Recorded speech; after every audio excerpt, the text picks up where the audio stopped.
It just tells us that, what we already know to be true, which is that for so many prospective students, cost is the most important thing that they're looking for. What that means is, how is that presented on your site?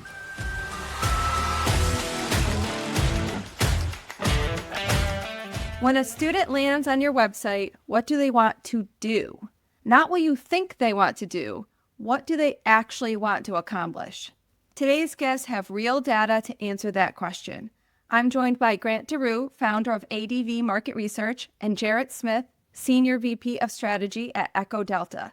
Together, they surveyed over 1,000 prospective students using a top tests methodology to uncover the highest priority website actions related to admissions, financial aid, and academic programs. A little spoiler alert that I don't think will surprise anybody who listens to the show often. Cost dominates, but there's a lot more complexity to that we're going to get into. You all surveyed over 1,000 prospective students across diverse demographics. What surprised you most about what students really want when they visit a university website? Grant, I'll start with you. Big picture, what surprised me most is how much consistency there is across student segments, student types, and where they're at in the admissions cycle as well. And so when we collected the data, we cut it in 8, 9 different segmentation looks. We did it by student type. So traditional age undergraduate, non-trad undergraduate, and graduate. We did it by where they're at in the admissions process. Are they just collecting information? Are they applying? Are they enrolling? And then we did all the demographics: race, household income, GPA, international and domestic, and several others. And what was remarkable was how few statistically significant differences there were between these segments. And I'm sure throughout the course of the conversation, we will get into some of those meaningful differences, particularly between our student types: trad, non-trad, and graduate. That's where most of the differences were found. But when it comes to where they're at in the admission cycle, students who are collecting information are largely looking for the same information as students who are applying and as students who are enrolling. And there are some differences, like you might suspect, but by and large, there was a lot of common ground, which I think for higher ed marketers is probably a big weight off their shoulders, right? Yeah, well, I don't think we have a lot of information we get that tells us, wow, we can focus on a few things that are universal to all, because a lot of what we talk about is segmentation and personalization and individualization, which feels very overwhelming. So we will take that win. Jarrett, anything to add there? Something that surprised you? That was the biggest surprise to me as well. But as a marketer, where it's very trendy to talk about micro segments, and you hear people say things like segments of one. And what our data shows is no, like students are students, and there are important differences that we need to recognize, but they're relatively few in number. So if we can focus on that handful of things that really matter, then let's put our energy there, not stress too much about sending the perfectly individualized email or ad at the right time. Like, that's just a bar that truly isn't not necessary. And let's devote those resources and all that thinking to other areas where we can have a bigger impact. Great. And so let's get into what are those top few things that are universal across that we can get our attention focused on. I'll start with the admissions and aid portion of the website. And I think that's probably helpful for listeners to know, is that we didn't look at the entirety of a university website, right? There's so much to look at. So we really felt like we needed to focus. I don't think the entirety of the website is relevant to prospective students when we're serving so many different audiences. Exactly. And so we kept that in mind, Allison, and we thought, well, okay, what are the things that maybe they are looking for most? And so we focused on admissions and financial aid on one hand, and we focused on academic program information on the other.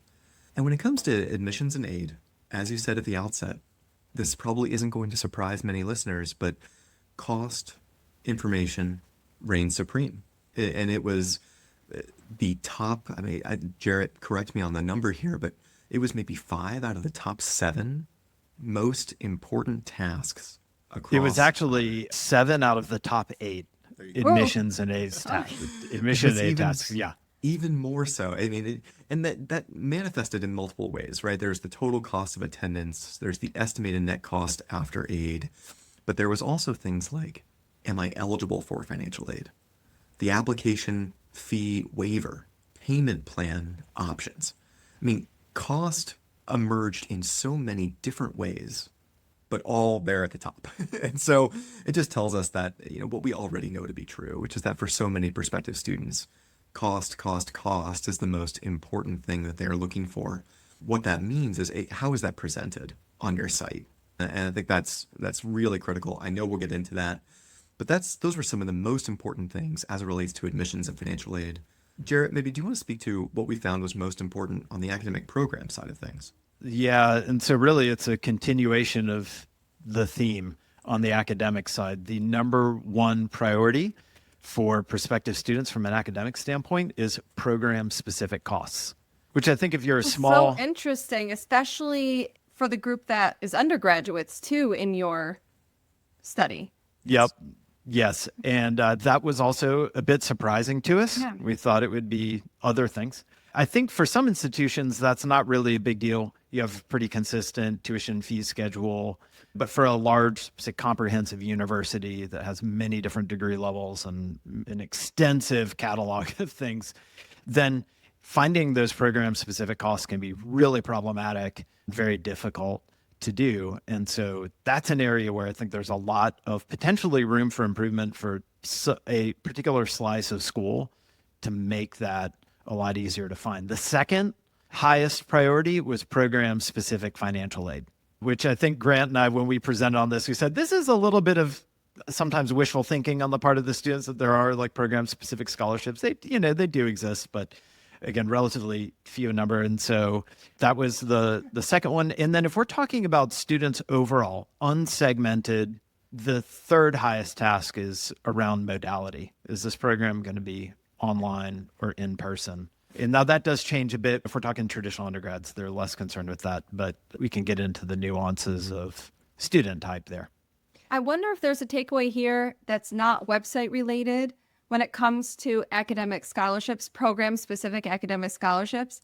I wonder if it's worth testing whether or not students find merit scholarships that are named for the program that they're entering more appealing or more validating perhaps than a general presidential scholarship, which is a common one that most schools have. I wonder if that's something they're looking for.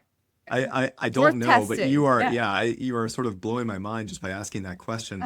Everything in my research experience suggests that would absolutely be appealing to prospective students. One of the things that we have found in our surveys of prospective students over time is the importance of their major in their decision-making process has gone up in the list of factors that they consider. And I think that's partly because of the pressure that we now place on return on investment and being more thoughtful about the program that you choose, being more disciplined, because sometimes that leads to shorter time to degree, right? That could be the difference between 4 or 5 years if you know what you want to study, but also then getting that return on investment on the back end as well in the salary that you can expect to make. And so all that is telling me is that a major is exceedingly important to our prospective students. And we know that And perhaps cost is for their exceedingly identity. important. There's And an self-identity thing linked in here. Exactly. And we know that for many students, financial aid feels like the university values me this much, right? This is how much they want me to come here. When you go that one step further, it feels like this is how much they value me and my program choice. This is how much the program values me. Yeah. So it's a really interesting strategy. Like I don't double know that I've seen that. validation. Exactly. Yeah, it's interesting. I know it's not the topic we're on. We'll get back on the topic, but I thought that was an interesting thing. If anyone's done that, please let us know because we would love to hear what results you've seen. Let's talk about what are some actions people can take around this idea of clarity around cost, those things that the students are looking for. Maybe start with what do we typically see on a .edu site and what should we be doing or how should we be thinking about presenting that information? So there are a couple of trouble spots. I do want to acknowledge that I think there are a ton of websites out there, a lot of EDUs that do a pretty good job with this, but we still see pretty frequently some real areas of opportunity. So I think from a website perspective, We need to just put ourselves in the shoes of that user and the little journey that they're on to find cost-related information. Number one, it's wayfinding on the site itself. So one thing that I see, and it seems to be a little more predominant in like small private colleges with a high sticker price, in their primary navigation, they don't have a clear link that goes directly to something like tuition and cost. They are trying to route students through financial aid first. And I think that's a real mistake. Students know you have a sticker price. They know there is a cost. And when you tuck it away on, this deep content page, you really force them to kind of play detective. I don't think that's a good look. I don't have any data on whether that, substantively undermines trust, but it does seem a little unnecessarily difficult that you're making. And then the other thing is, like, when they get there, can they decipher what they find? And that's a whole other sort of like set of considerations. So here, I really see it as like almost just a basic lack of customer service. We will do things like bullet out all the estimated tuition and fees and give them a million caveats and all that. But then we don't go the extra step of just adding it all up. Here's a total of all your estimated direct costs. Here's a total of all your estimated indirect costs. And here's all of it all added together. Sometimes they just get a bulleted list and they got to break out the calculator and decide, oh, does this particular fee probably apply to me? Maybe it does, maybe it doesn't. Or we do something like present costs primarily in terms of cost per credit hour, and we lean heavily into that. And I think that can work for some students, like a transfer student. They know what cost per credit. A graduate student, they get it. This is not their first rodeo, potentially. When we frame it primarily in cost per credit hour, and then we just put a lot of work on them. And so when I talk to students about doing these types of tasks on a website, they are willing to put in the work. They will say, yeah, I'll break out the calculator and I'll add it all up, but I don't feel confident that I actually arrived at the right number. Yeah. And so I just need to talk to somebody. I think framing that as customer service and sort of the user experience is helpful. If we go in with that lens, we're going to see these options, these opportunities for ourselves. And, Allison, you touched on something earlier when you said, hey, this notion of program-specific financial aid, does it make me think about scholarships or the way we're framing these things differently? And I think a lot of what Grant and I walked away with as a result of this research was like, yes, it's about the website. And yes, it can give you like some empirical data that's very helpful. But it also just challenges some of our underlying assumptions about the way we typically do business. And I think it just can spark some interesting conversations and new thoughts that maybe we hadn't already had. I want to talk about net price calculator because we all have to have them anyway, right? By law, we all have them, but they can be leveraged in different ways. But it sounds like your research found there's not a lot of interest around bothering with the NPC. Am I correct? What did you learn about the NPC? What we learned was that finding the net cost, the estimated net cost, is certainly a priority, but students aren't recognizing the net price calculator as the way to get there. That does that, yeah. And by this point now, it's hard to chalk that up to the recency of the net price calculator, right? I mean, we've had these now on websites, government mandated for a decade. Yes. I don't know. I think it's been about a decade. Yeah. Yeah. And so, it's hard to just attribute it to that. I think in some cases, it's the arcane way in which net price calculators are presented to prospective students. In other cases, I find that they're often pushed off to the side. The biggest thing is that it's one extra step. When you change the context, you change the outcome on some of these things. When you make it easier for people to find that information, they're more likely to get it. With something like this, providing an estimated net cost, even if it's an approximation and you have to qualify it with, the appropriate caveats around a student's individual situation, that to me is far more effective than just providing a link to a net price calculator and expecting students to use it. Actually, it's what Siena just went and did. What we just went and did as we read through your research, and that was one of our takeaways. So if anyone wants examples, feel free to go look at our cost of attendance page. Also, I will say, net price calculator, we don't get a lot of people, even when we've had it front and center, accomplishing it. No matter what, it requires information you might not have on hand about your family's finances. It's tough.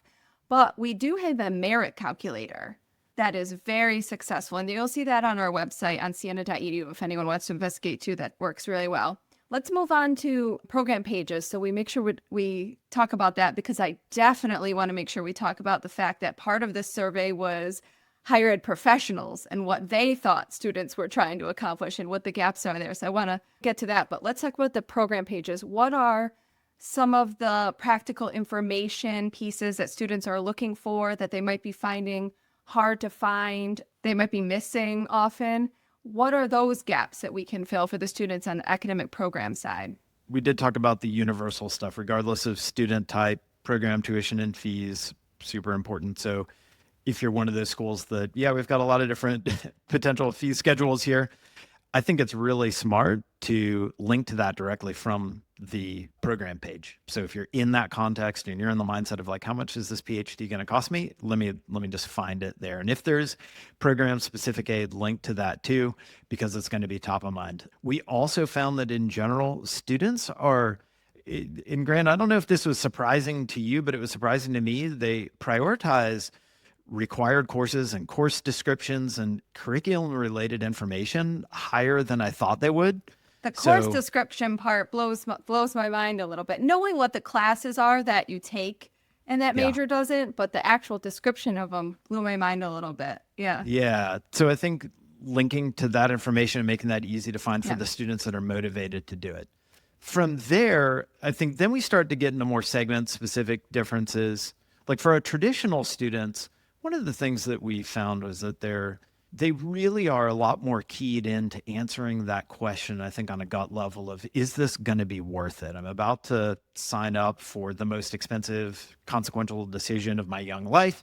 And what they want to see are career and success stories from graduates of the program, not just, hey, I went to this university and it was okay, it was worth it, but like in this program, what are economics majors doing here? And then the other one that really popped to the front that Grant and I were like, whoa, was student satisfaction with the program. Yeah, that's so funny, because I think that with student satisfaction surveys, we mostly think about it institutionally and not programmatically. So that's a change that marketing alone can't solve. We have to find partners across campus to get answers that we can help illuminate those satisfaction levels for students. Yeah. Yes. And if I can follow up on that point, this is something that I think is a huge missed opportunity in higher education marketing. I mean, think about any purchase decision you make, whether it is, which hotel you're going to stay at, which restaurant you're going to go to, whatever it may be. We look for reviews. We look for validation from our peers. And yet we don't provide those metrics for college, a massive decision for prospective students. And as Jarrett has pointed out elsewhere, if you don't provide that, they're going to find it somewhere else, right? They're going to go to Reddit. They're going to go to modern day, College Confidential, whatever it may be, to get those kinds of reviews. So you might as well proactively provide it if it's something that is an asset for you and your programs. One other bone I have to pick with this is that student satisfaction surveys are often run by institutional research, and the results are either only shared internally or are buried on 6 layers deep on an institutional research webpage. And the results are not presented in a way that leads to intuitive understanding. Right? I think when we talk about student satisfaction, it doesn't need to be that much more complicated than how many students would choose this program again if they could go back and do it. How many students would recommend this program to somebody else? Those are the metrics that you're looking for, right? Would you choose that again, and would you recommend it to somebody you know? Which we should be focusing on anyway. Exactly. Right? We should want to know that information and be striving to improve those metrics at all times. That's right. Anyway. And I think we're starting to see that a little bit. Harvard Extension School, for instance, offers something like 10 to 20 different master's degrees. And right alongside tuition and the length of the degree, they provide the Net Promoter Score for that program, which is a remarkable development. It's the first time I've seen that, but I don't think it'll be the last. That's a bold move. Yes.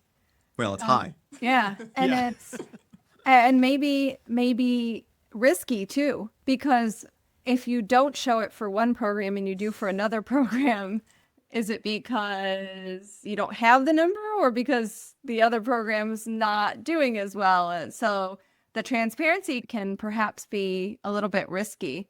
You also surveyed higher ed pros. And I want to talk about Did they get student priorities right? Did they not get student priorities right? What's the gap look like? And what's the risk of that gap that might exist? So one of the things that we see from higher ed professionals is that there's sort of an orientation toward a traditional student mindset for what they think prospective students are looking for. So it might just reflect, their own experience or the audiences that they are most likely to be targeting. But the way that emerges is that certain things like the admissions application portal, application deadlines, and in-person campus visit options were things that higher ed professionals thought would be top tasks for prospective students and actually weren't. I think one way of thinking about this, and Jarrett has sort of helped evolve my own thinking on this too, is that it's not that the deadlines are unimportant. It's not that you need to take off access to the application portal, right, from your admissions site. It's just that those things aren't frequently the top thing that prospective students are going to your site to accomplish. Yeah. It's sort of like I'll get to it when I need it, right? Yes. When I'm ready to apply, then I will access it. It's that universal across all the moments in the search process. Yeah. Exactly. But the reverse implication of that is if we prioritize those things at the expense of other information that prospective students are looking for, then we're missing an opportunity to serve up that critical information, whether it be about cost, whether it be about programs, whether it be about modality or something else. This research, by the way, the report is so extensive and in-depth. We will definitely be linking to it in the show notes so you can all dive in. They've made it available for everybody, so be sure to look at that.